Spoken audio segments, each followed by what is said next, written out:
সাকিব আল হাসান কি দলে ফিরতে পারবেন? অবশ্যই ফিরতে পারবেন। বিসিবি থেকে সবুজ সংকেত মিলেছে, কিন্তু শর্ত জুড়ে দিয়েছে।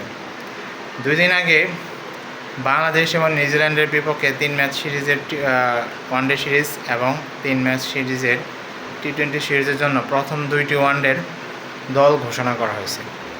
সেই দলে যদিও সাকিব আল হাসান নেই, কিন্তু প্রধান নির্বাচক হাবিবুল বাশারের কাছ থেকে মিলেছে সবুজ সংকেত। তিনি তার নীরবতা ভেঙেছেন, অনেক কথাই বলেছেন সাকিব আল হাসান সম্পর্কে।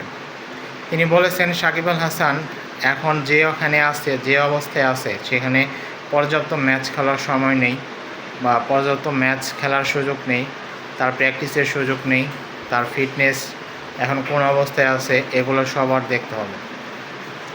এবং এটাও বলেছে যে সাকিব আল হাসান যেহেতু একটা মামলায় জড়িত, এখন এই মামলার উপর তো বিসিবির তাদের কোনো হাত নাই, কারণ এই সরকারের উপর হাত। সরকার যদি সবুজ সংকেত দেয়, সরকার যদি খেলার ছাড়পত্র দেয়, সাকিবকে মামলা তুলে নেয়, তাহলেই খেলতে পারবে। এবং বিসিবি থেকে অনেক শর্ত দিয়ে দিয়েছে।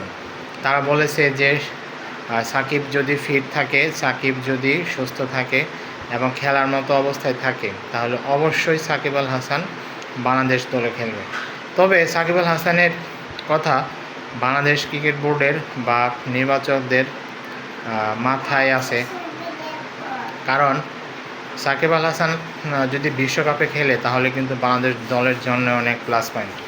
আপনারা জানেন আগামী বছর 2027 সালে ওয়ানডে বিশ্বকাপ হবে, যেখানে সাকিব আল হাসান খুব ভালোভাবেই বাংলাদেশ দলের পরিকল্পনায় আছে। তিনি যদি বাংলাদেশ দলে আসেন, তাহলে বাংলাদেশ দল বিশ্বকাপে অনেক শক্তিশালী একটা দল হয়ে উঠবে এবং দলগতভাবে ভালো পারফরমেন্স করবে, এটা আশা করাই যায়। কারণ সাকিব আল হাসান যদি দলে থাকে, তাহলে দলের সবার মধ্যে একটা স্পিরিট, আগ্রহ, একাগ্রতা সব কিছু বেড়ে যায়। তাই বিসিবিও চেষ্টা করতেছে সাকিব আল হাসান যদি দলে ফিরতে পারে বা বাংলাদেশ দলে ঢুকতে পারে, তাহলে তাদের জন্য অনেক ভালো হবে। যদিও বিসিবির হাতে এখন কিছুই নাই, কারণ সরকার যদি ইচ্ছা করে তাহলেই কিন্তু তারা সাকিবকে দলে নিতে পারবে।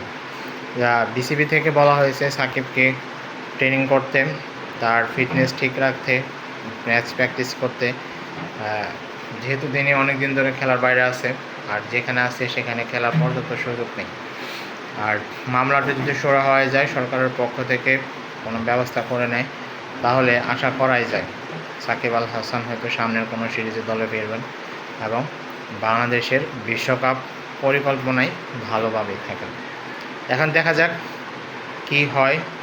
বাংলাদেশ সাকিব আল হাসান আসলেই সামনে বাংলাদেশ দলে খেলতে পারে কিনা, ফিরতে পারে কিনা, সেটাই এখন দেখার বিষয়। হয়তো আর কয়েকদিন পরে সেটা সুন্দরভাবে আমরা সবাই জানতে পারবো, বুঝতে পারবো সাকিব আল হাসান দলে ফিরবে কিনা। আপনার কি মনে হয়, সাকিব আল হাসান কি দলে ফিরবে?